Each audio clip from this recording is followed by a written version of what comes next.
yung bored na bored ka, tapos masakit pa yung ulo mo.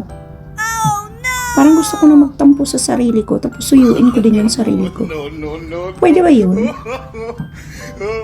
Nakakasakit talaga ang ng ulo pag wala kang pera, tapos ang dami mong hinahabol na bayarin.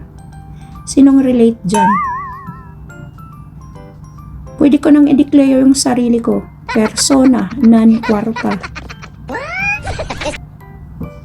Padayon lang yun tani, no? Dayon lang yun sa kinabuhi, basin dahi puhon, madato rata. Madaghan ratong kwarta.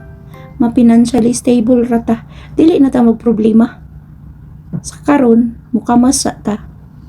Manginabuhi tagtarong para giyahan ta sa Ginoo. Maluoy rang Ginoo sa to. Hala sige, manginabuhi sa ako. Kay daghan pagtrabahong humanunon. Okay, bye. Amping. Stay safe, stay kind. Padayon sa pagpaningkamot.